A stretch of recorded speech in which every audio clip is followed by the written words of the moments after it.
नमस्कार प्रिय विद्यार्थियों, आप सभी का इंग्लिश गुरु क्लासेज में स्वागत है। अपना टॉपिक चल रहा है टेंस और टेंस के अंतर्गत आज प्रेजेंट परफेक्ट कंटिन्यूअस टेंस की क्लास विस्तार से लेकर मैं आपके सामने हाजिर हूँ। तो आइए आज के टॉपिक की शुरुआत करते हैं। Present perfect continuous tense. सबसे पहले देखते हैं कि इस टेंस का प्रयोग है वो किस काल के लिए, किस टाइम के लिए किया जाता है। तो इसका यूज देखें तो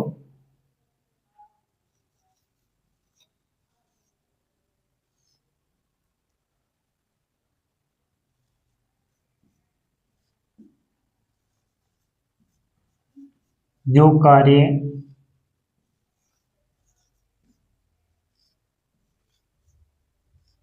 पूर्व में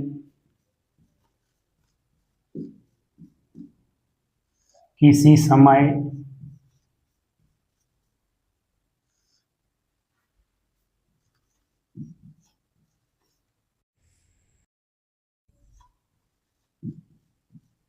शुरू हुआ और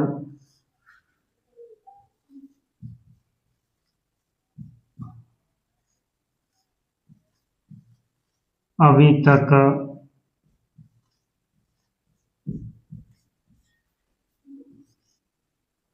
लगातार चल रहा है।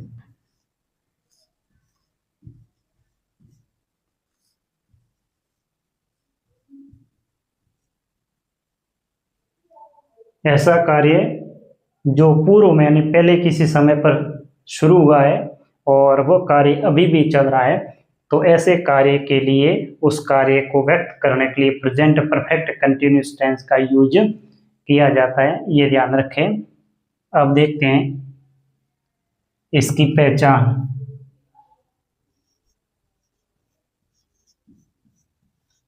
पहचान कैसे करेंगे?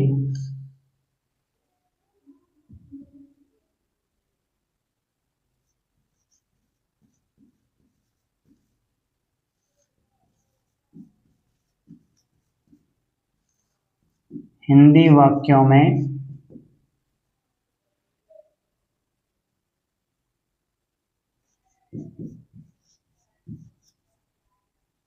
समय व उसके बाद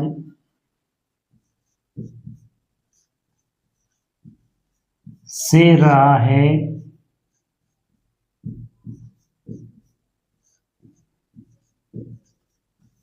से रही है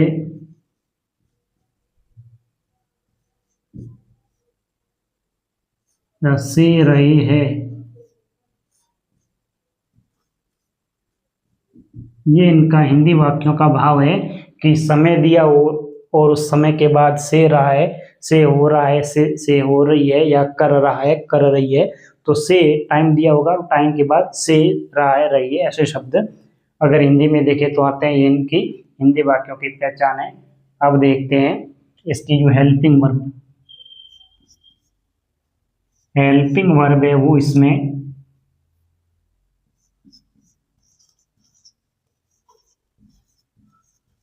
हैज बीन या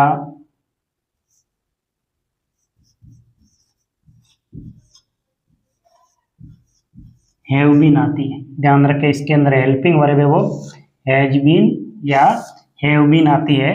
तो हैज का प्रयोग और हैव का प्रयोग का होता है वो पिछले वीडियो में हमने देख लिया था। तो इसकी ये पहचान होगी। और उसके बाद उसमें समय भी दिया होता है कि समय से पूर्व जो समय दिया होता है उसमें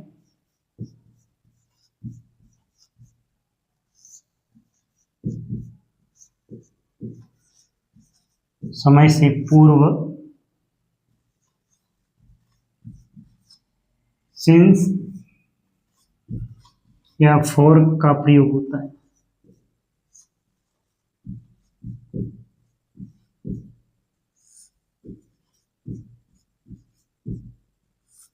समय से पूर्व सिंस या फॉर का प्रयोग होता है, ये भी ध्यान रखें।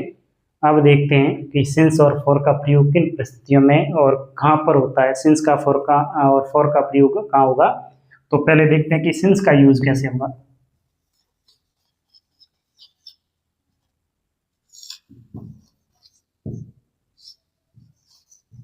सिंस का यूज देखते हैं कि सिंस का प्रयोग किन कंडीशन के लिए अपन करते हैं, ये ध्यान रखें।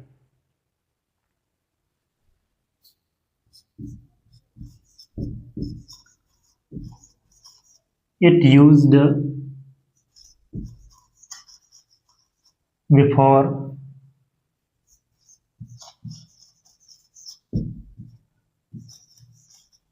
point of time।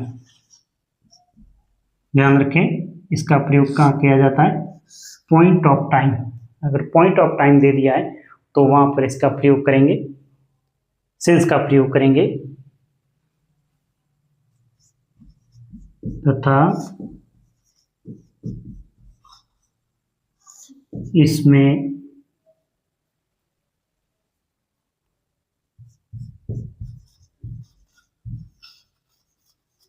न्यूमेरिकल जो एडजेक्टिव है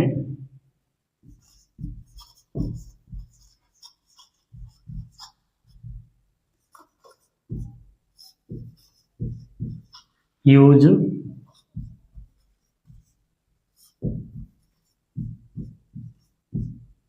नहीं होता। ये ध्यान रखें, विशेष याद रखने लायक बात है कि इसमें न्यूमेरिकल जो एडजेक्टिव है उसका प्रयोग नहीं होता है, नंबरों का प्रयोग नहीं होता, जैसे 1 2 3 4 5 वगैरह इस प्रकार से, जिसमें ए भी आता है। अगर आर्टिकल अ कहीं दिया है तो ये है, अगर ये अ दे दिया, जैसे a moment,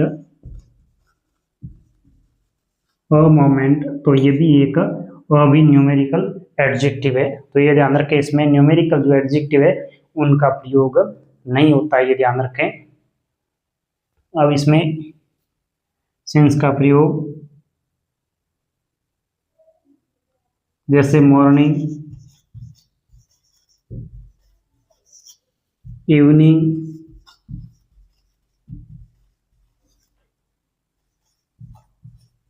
Noon,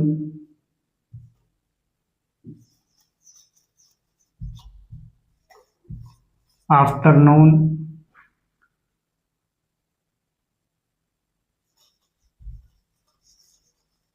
night, don, dusk या ट्वाइलाइट। अगर ये शब्द आए हैं तो इनसे पहले सिंस का प्रयोग होगा। Since morning, since evening, since noon, since afternoon, since night, since dawn, since dusk और सिंस ट्वाइलाइट। इन शब्दों का अगर प्रयोग होता है टाइम के रूप में तो उससे पहले सिंस का प्रयोग होगा, ये ध्यान रखें। दूसरा है, अगर वॉच का टाइम दिया हो,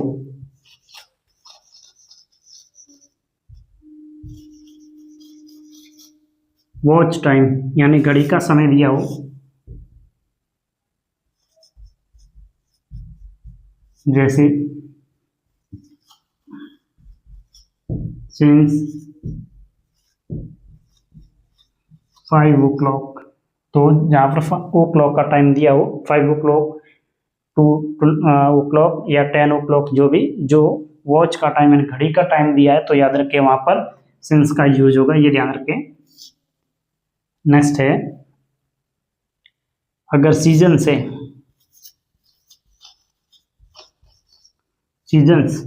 यानी ऋतुएं,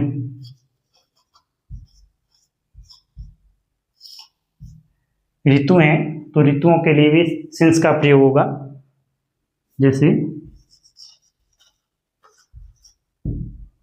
सिंस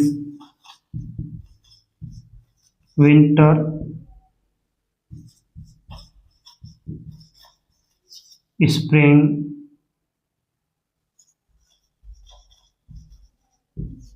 समर या ऑटम। इस प्रकार के अगर सीजन का नाम आ गया है तो ध्यान रखें सीजन से पहले हमेशा सिंस का प्रयोग होता है, ध्यान रखें, ये बातें आपको याद रखनी है। नेक्स्ट है, जैसे कोई इवेंट आ गई,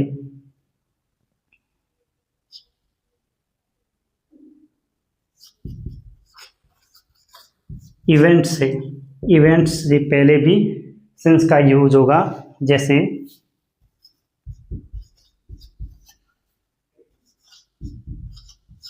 since birth, since death,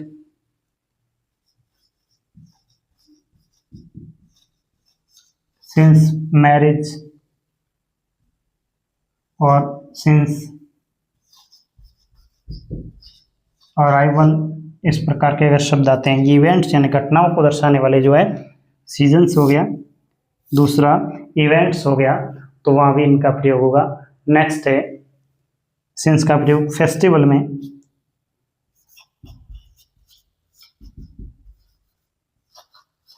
festivals यानी अगर त्योहार हैं,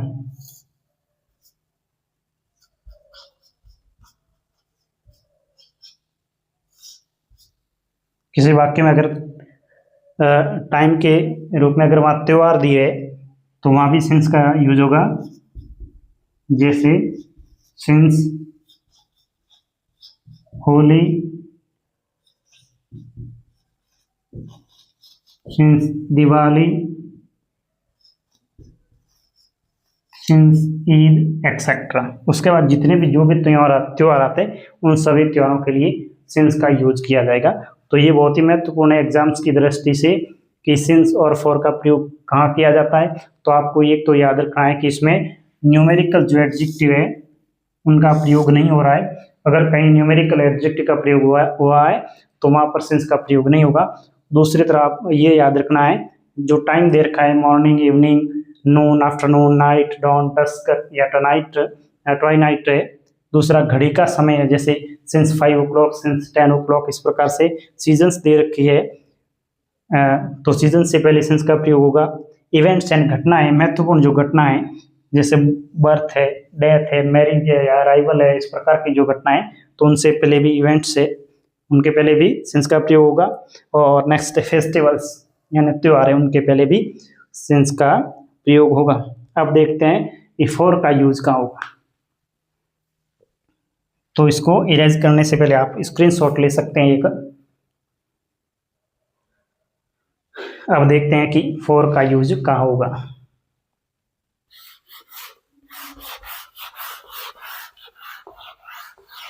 प्रतियोगी परीक्षाओं से संबंधित एक प्रश्न जरूर आता है इसमें,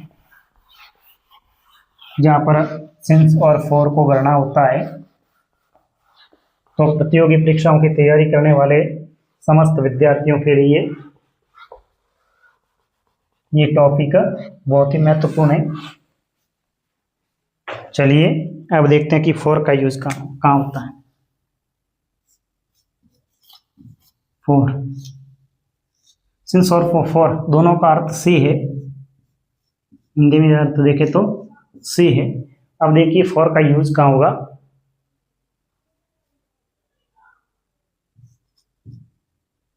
It used before period of time। इसका प्रयोग कहाँ होता है? Period of time. जहाँ पर पीरियड ऑफ टाइम यानी समय की अवधि, समय की अवधि,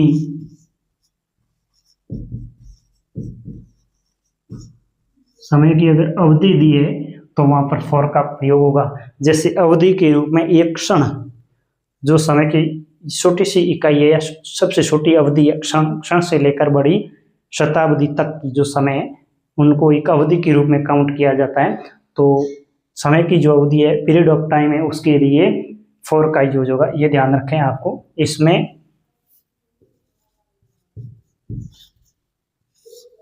न्यूमेरिकल एडजेक्टिव उसका प्रयोग होता है।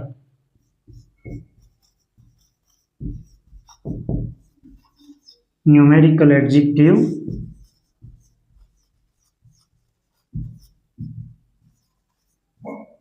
का यूज होता है। देखिए आगे कि न्यूमेरिकल जो एडजेक्टिव है उनका यूज किस प्रकार से होता है। जैसे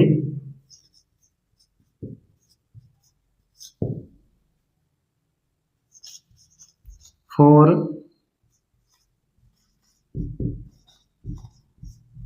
10 minutes, for 2 hours, for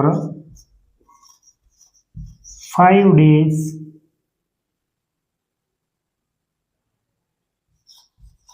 for week. ध्यान रखें, अगर अ आता है तो और लिखा है तो ये भी एक न्यूमेरिक एडजेक्टिव है। For a week, for 2 months या 1 years, decades,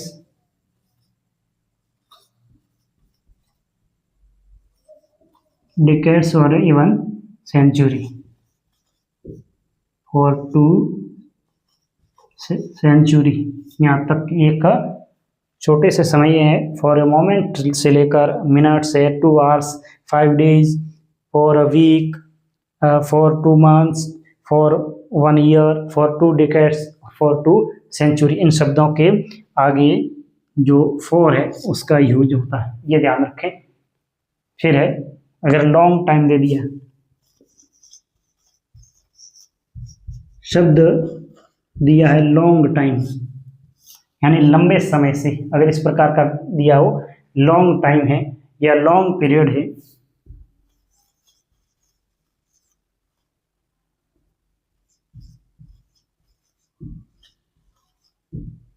या फॉर अ वाइल, या for a while,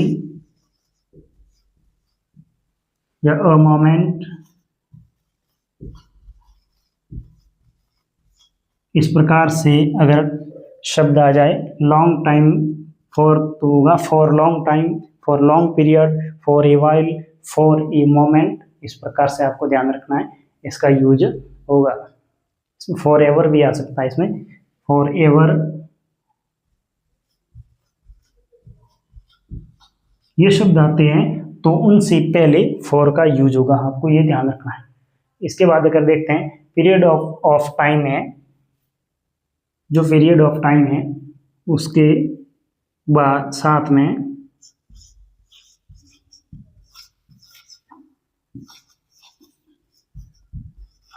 period of time plus ago, period of time plus अगर अगू शब्द आ गया है तो वहां पर ध्यान रखें, वहां पर फॉर का यूज नहीं होगा, ये ध्यान रखें। अगर इस प्रकार का अगो का यूज हो गया तो वहां पर सिंस आएगा, तब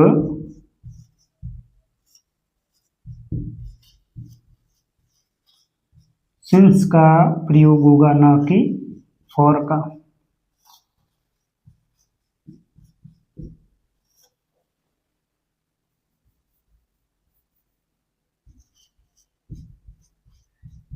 वाक्य में अगर टाइम और टाइम के बाद में अगो दे दिया है तो ध्यान रखें, आपको ध्यान रखना है। जैसे his brother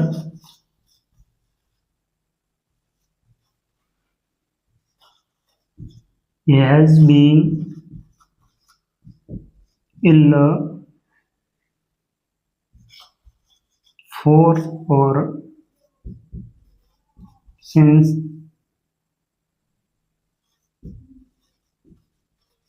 5 days ago.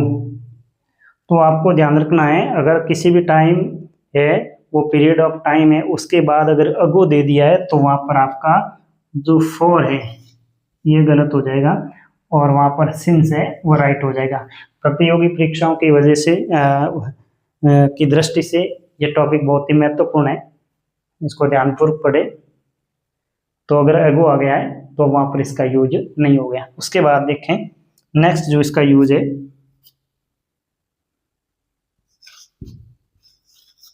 All plus period of time आ गया है। अगर ऑल आ गया है और उसके बाद पीरियड ऑफ टाइम आ गया है तो तब फॉर या सिंस का यूज नहीं होगा, यूज नहीं होगा, ये ध्यान रखें। ऑल आ गया है, ये भी परीक्षा की दृष्टि से प्रतियोगी परीक्षा में कई बार ये सवाल पूछा जा चुका है। अगर ऐसा है कि ऑल दे दिया और उसके बाद पीरियड ऑफ टाइम दे दिया है तो वहाँ पर सिंस या फॉर का प्रयोग होगा। तो वहाँ पर अगर दोनों ही दिया है तो वो दोनों गलत है और नन होगा, यानी किसी भी जो सिंस या फॉर का प्रयोग नहीं होगा। जैसे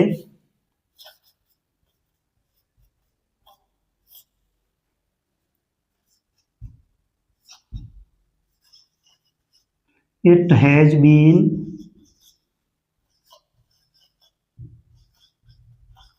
raining for or since all night, या और डे दे दिया है, नाइट या डे कुछ भी हो, अगर ऐसा दिया है तो आपको ध्यान रखना है जहाँ पर ऑल आ गया है, क्या गया है, ऑल आ गया, ये परीक्षा की दृष्टि से बहुत ही महत्वपूर्ण है। तो वहाँ पर आपके सिंस और फॉर दोनों ही गलत है, किसी का भी प्रयोग नहीं होगा। ये बहुत ही महत्वपूर्ण ध्यान देने वाली बात है।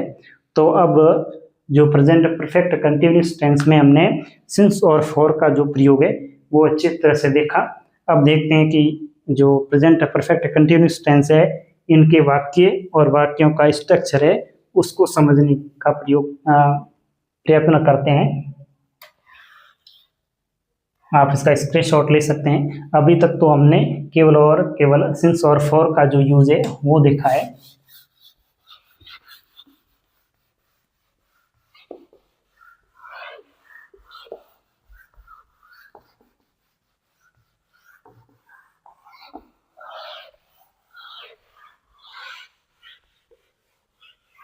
अब देखेंगे कि प्रेजेंट परफेक्ट कंटिन्यूअस टेंस के जो वाक्य है उन वाक्यों की संरचना है वो जो 4 प्रकार के वाक्य है, अफर्मेटिव, नेगेटिव, इंट्रोगेटिव और इंट्रोगेटिव नेगेटिव, उनमें वाक्यों में प्रयोग करके देखेंगे। तो सबसे पहले देखते हैं अफर्मेटिव वाक्य, सेंटेंस है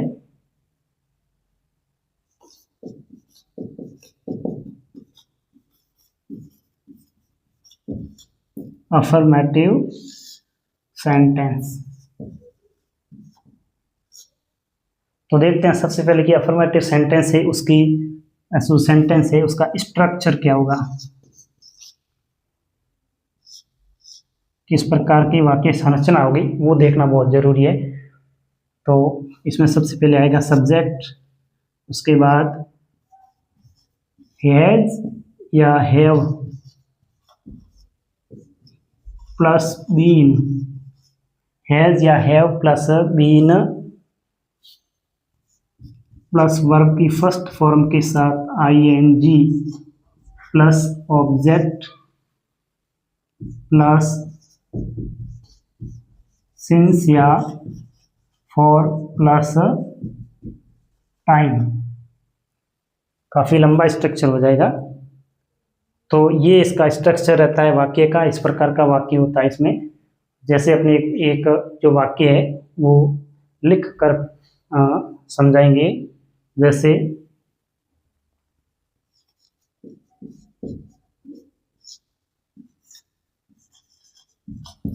आई हैव बीन, सब्जेक्ट आ गया आई, हैज और हैव का प्रयोग मैंने पिछले वीडियोज में अच्छी तरह से समझा दिया है कि हैज का प्रयोग किन के साथ होता है और हैव का प्रयोग किन के साथ होता है।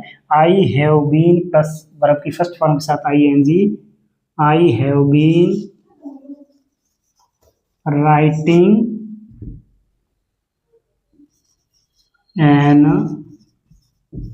ऐसे सिंस मॉर्निंग, फुल स्टॉप। तो ये जैसा वाक्य का स्ट्रक्चर था उसी प्रकार का हमारे वाक्य लिख दिया है। I have been writing an essay since morning. इसका हिंदी अनुवाद देखें तो मैं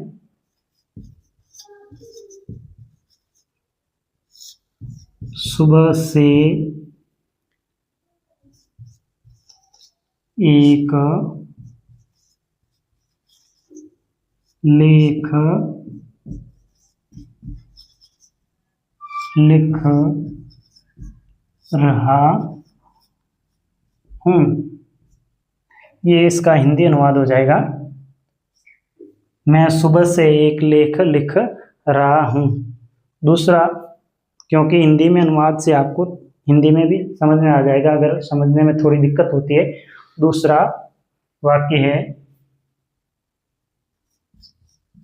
he has been playing football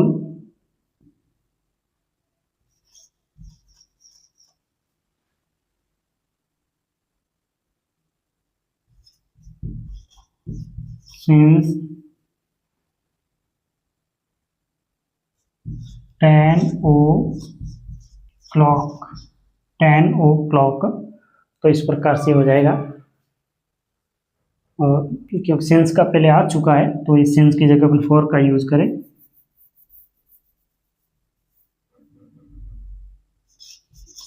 for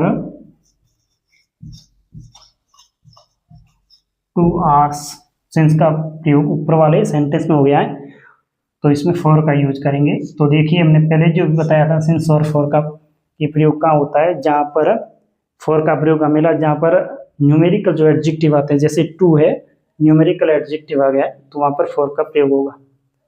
इस प्रकार से ध्यान रखें। नेक्स्ट है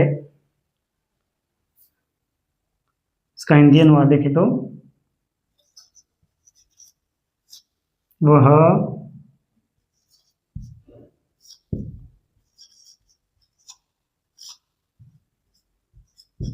2 घंटे से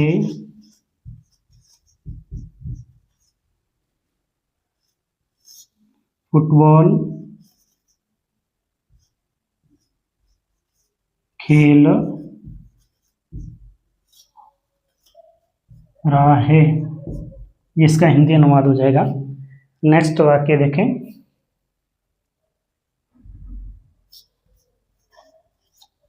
दे हैव बीन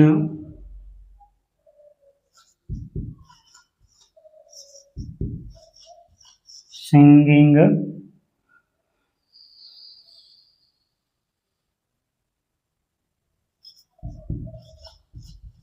since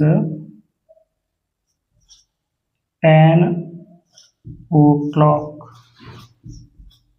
ये इस प्रकार से वह 10 बजे से गा रहे हैं। They have been singing since 10 o'clock। इस प्रकार से ये अफर्मेटिव सेंटेंस है वो हो गए। अब इनका नेगेटिव बनाए, इन्हीं नकारात्मक वाक्य बनाए। तो यहाँ पर देख लेते हैं इन्हीं का नकारात्मक रूप यानी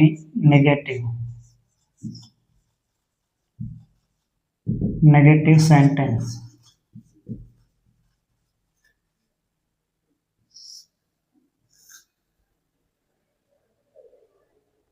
अब देखिए नेगेटिव बनाने के लिए स्ट्रक्चर वही रहेगा, हैज या हैव के बाद आपको नोट लगाना है।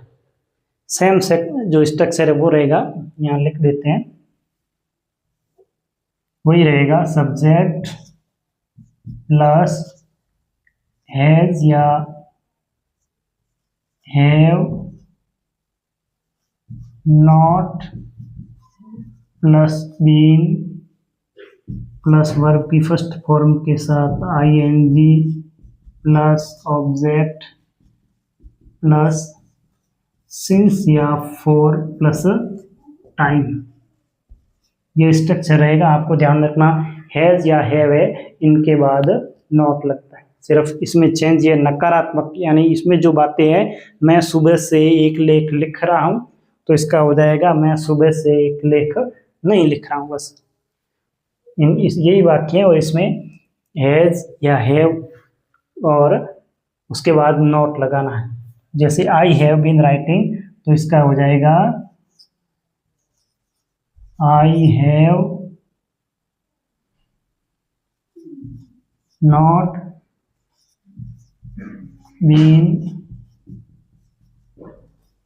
Writing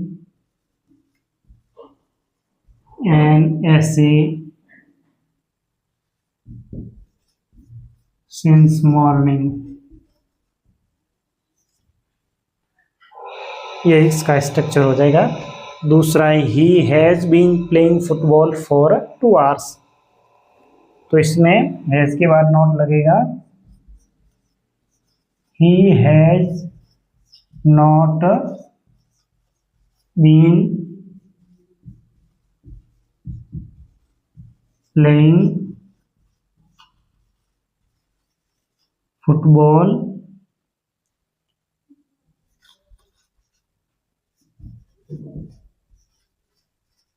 for 2 hours। तीसरा जो वाक्य है they have been singing since 10 o'clock। तो इसका नकारात्मक हो जाएगा they have not been singing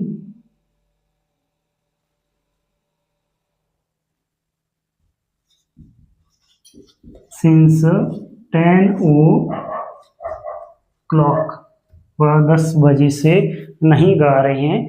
जो ये है इसका वो नहीं है, सिर्फ ये अंतर है। और स्ट्रक्चर का ध्यान रखें, हैज या हैव के बाद में नॉट लगा। तो ये तो हो गया इसका अफर्मेटिव और नेगेटिव, 2 प्रकार के और वाक्य हैं। उनको थोड़ा इरेज करके देख लेते हैं या फिर इसी को मिटा के नीचे लिख देंगे।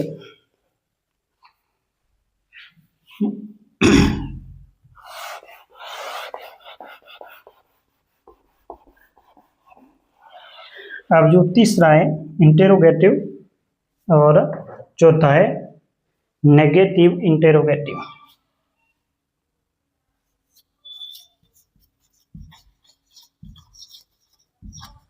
इंटेरोगेटिव का मतलब है प्रश्नवाचक। कैसे वाक्य?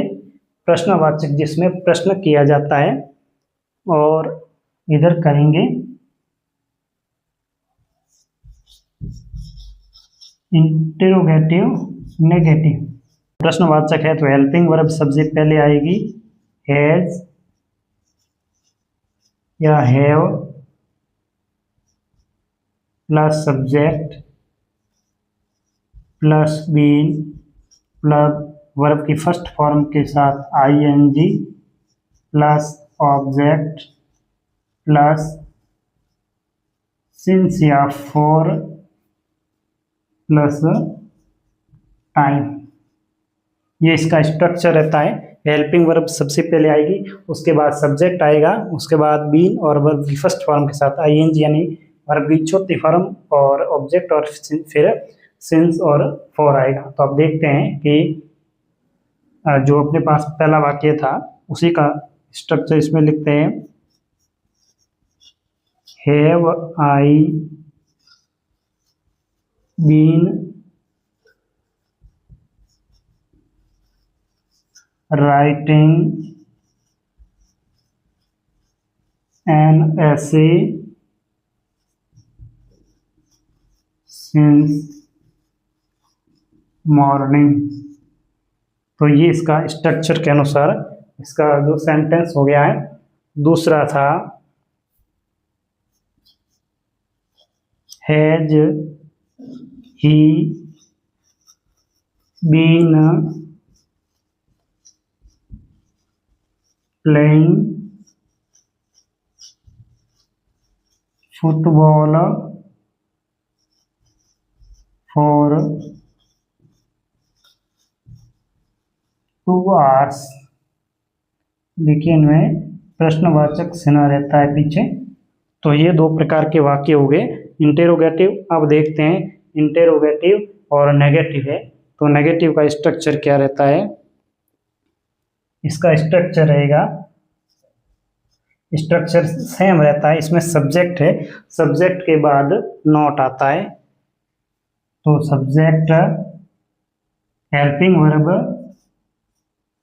हैज या have plus subject plus not plus been plus verb की फर्स्ट फॉर्म के साथ आईएनजी प्लस ऑब्जेक्ट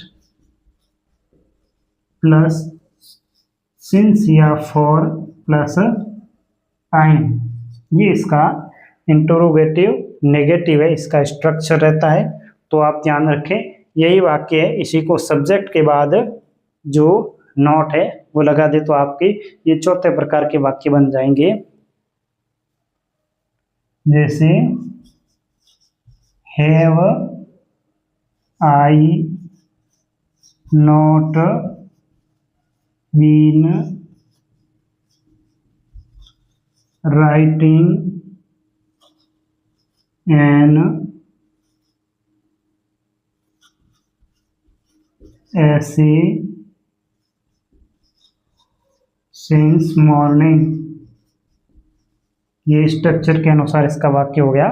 दूसरा वाक्य है has he been playing football for 2 hours, तो सब्जेक्ट के बाद नॉट आ जाएगा, has he not, has he not been